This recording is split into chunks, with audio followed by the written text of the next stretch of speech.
review in here, and this video is going to be going through my favorite technical indicator of all, and that is Bollinger Bands. So you're going to hear me talk about these a lot, so make sure you pay attention and you understand what these are. So let's start by saying what Bollinger Bands are. Bollinger Bands essentially create a volatility envelope or a price range around the moving average. So the width of these is based on standard deviations and usually use 2. So in case you don't know what standard deviations are, try thinking back to secondary school or high school if you're American, and think about this in terms of price. So if we look at this bell curve, we can assume that if we have 50 days of prices, and we assume they fit some sort of normal distribution like this, then if you're using one standard deviation here, then you can think 68% of those prices are going to stay within one standard deviation. So 68% of those days will stay within this one standard deviation envelope. When we push out to 2 standard deviations, we get to 95%. So 95% of those days should be within this envelope created. So you can see here I've got 2 standard deviations up and below, and I mean we've probably got 100 days here, I'm not sure exactly, and we've kind of got 1 or 2, 3, 4, 5, 6, so about 6 outside, which is pretty close. If we've got 100 days, 6% outside, we've got about 94, 95% inside. So it's a pretty good indicator, or pretty good measure. And then if we go to 3, we get 99.7% of those prices within the range. So that means that only the kind of most significant moves are really going to be breaking out of that range. And realistically, it's going to spend most of the time within those envelopes. So let's just have a look at how this worked in practice. So what I've got here is the same moving average length for the basis, and then 1 standard deviation in the black, 2 standard deviations in the blue, and 3 standard deviations in the red. So you can very quickly see that the smaller the standard deviations, the tighter these bands are. So if we just quickly focus on the black ones, we've got 48 prices outside of that 1 standard deviation range. So you can see that all these prices here are below 1 standard deviation, and again here, and kind of at the end here we're all below, and we get this little price range that's above the top standard deviation. So if you use 1 standard deviation, you get a lot of signals, so you're going to be very frequently, if you're using that as a signal to enter, then you're going to spend a lot of your time in positions, and that's not necessarily a good thing. On the other hand, if you've got 2 standard deviations, we've actually only got 8 prices outside the range. So back here I said there's 5 or 6, it's actually 8. And you can see that it drops out again, just drops out here, 1, 2, 3 days, it spins below, and then kind of 1, 2, 3 days here, spins below. Oh, and okay, there's 3 or 4 days at the end as well. So it only kind of breaks out when we get a really big drop, and then it breaks out about the 2 standard deviation range. But the rest of the time, it's quite happily trading within with this envelope. And then 3 standard deviations is incredibly wide. I've done this more, for example, to show you what it means, and you'll see that the price it doesn't break out all here. It's very rarely going to break out of 3 standard deviations. The kind of days that you're going to see it break out is kind of a Brexit day or some sort of significant news event where the market really jumps, and then you probably get a breakout.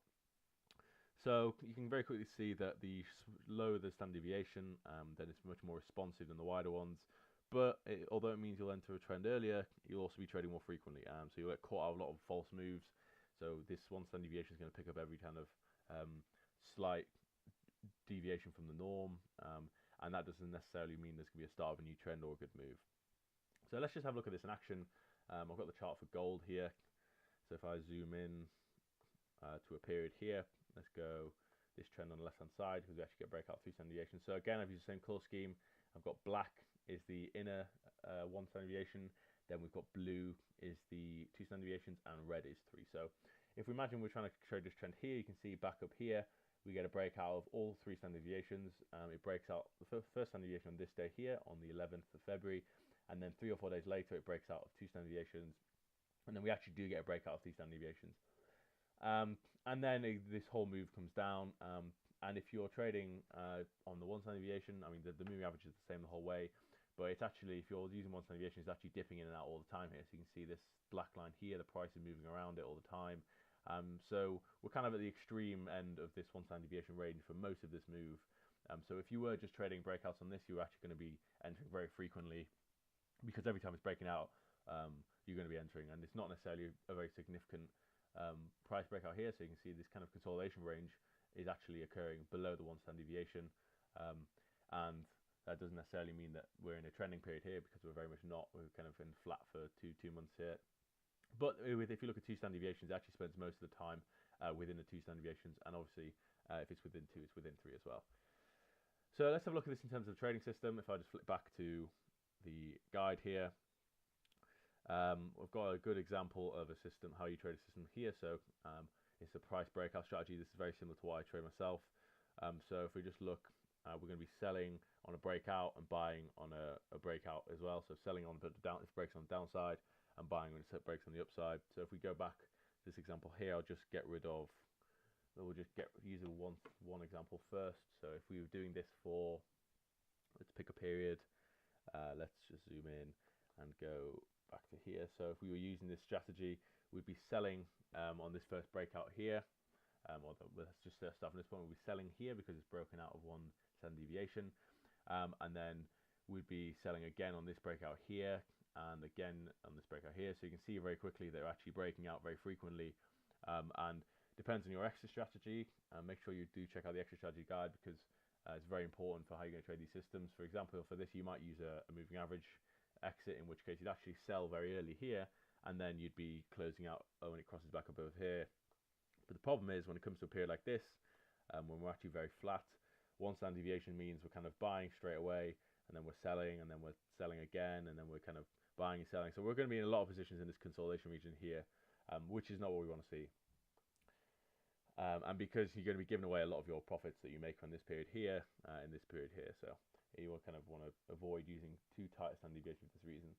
And then if we go to 2, this is much more what we want to see. So you can see we get pretty much breakout on the same day. We actually get a few days later, but we still hold to the same point. And the important point here is that in this consolidation period, we're not actually entering as much. So we maybe get a buy in the breakout here, but it doesn't break out here like it did before. It doesn't break out until here, and then down here we don't get a breakout until we kind of see a new trend starting to form on the upside. So so we kind of get a breakout here. It pushes up a reasonable amount from 1290 to 1390, which is a $100 move, which is actually quite big. Whereas if we go in one standard deviation, we'd actually be in kind of way earlier here, and we'd be out in selling again here. So, and if we go to 3 standard deviations, we're going to be, I think we're in this trade. I don't even know if we get in on this day. Maybe get in here. We would get in definitely on this day, if not this day. And again, we'd be holding to the same point. And there's another breakout here on this big move. But in this consolidation period, I mean, it doesn't break out all, I don't think. No. So for this kind of whole year, or however long it is, I don't think there's another breakout for.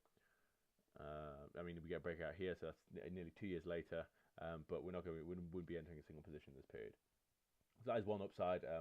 You're not entering any periods in consolidation, but at the same time, you're also not entering many trades at all. So you're actually missing a lot of moves in there. So let's just go back to the guide. The good thing about this system is you've got a very clear entry point. So it's a Bollinger Band breakout, and it also gives you a very clear exit. If you're going to use the moving average, then you've got a very clear exit point. There's no ambiguity to when you're going to do that. So it allows you to hold those moves for much longer than you would if you're just trying to use your judgment. So it kind of takes all the emotions out of the equation, which is a very good thing. And next thing we're going to look at is the effect of changing the length of the Bollinger Band. So this is changing the moving average around the envelope. So if you were keeping the 2 standard deviations the same, then we're looking at just changing the Bollinger Band length, so the actual moving average. So if we just look at the example here, what we've got is a 20-day moving average, a 50-day moving average, and a 200-day moving average. So 20 days in black, the 50 days in blue, and the 200 days in red. And you can very quickly see that the 20 days is much more responsive. If you've looked at the moving averages guide, I've already talked about why shorter moving averages are much more responsive, and obviously the advantages and disadvantages of that. So a short moving average means that you are in a trend much earlier, but it also means you're in trends much more frequently. So it's very similar to having a 1 standard deviation in that you get more signals and you get in signals earlier, but some of those signals are going to be not as good, so they're not going to be as powerful. And then we've got the 50-day, which is somewhere in between. I liken this to the 2 standard deviations of the Bollinger Band. So we're in the trends where we want to be, and we're kind of avoiding these consolidation periods. And 200 days incredibly wide, similarly again to 3 standard deviations, whereas we're not in any trades at all except we're sell, by which point the whole kind of move's already gone. So just to go through, if you were using this strategy in this period here, there are actually 8 breakouts of the 20-day, and only one of these is a big winner. So you can see we actually get caught out on a lot of false breakouts in this consolidation. So you get 1, 2, 3, 4, 5 false breakouts before we get the big winner. Whereas with the 50-day, we get 1, 2 false breakouts, and then we get in on the big winner. And we actually get in on the big winner on the same day as the 20-day. So we're not actually getting in the trade any later here. We're getting in on the same day. We're holding it for maybe a bit longer. If we're using this 50-day moving average, we're actually getting out of the trade a little bit later. So we might catch more of the move, and we're not losing as much positions down here and up here. So that's a really good medium point. And with the 200-day, it's almost completely useless here. We get in 2 positions, but they're at the very end of the trend. So we miss this entire move down. We sell here, and then we'd probably lose a position unless it kind of drops off the screen, but unlikely. So that's all I want to go through today. Bollinger Bands are kind of what I prefer to trade. They're kind of the basis of my system, and you're going to see me share a lot of charts with these bands on. So make sure you understand how to use them, how to enter different exit strategies, and then the importance of changing the length and standard deviations as well. So if you've got any questions, feel free to message me. I recommend you spend some time looking through the charts and familiarizing yourself with these, and also make sure you sign up to the website and Facebook and Twitter page to keep up to date with all the analysis and signals, because a lot of it is going to be based around stuff like this. So thanks for watching.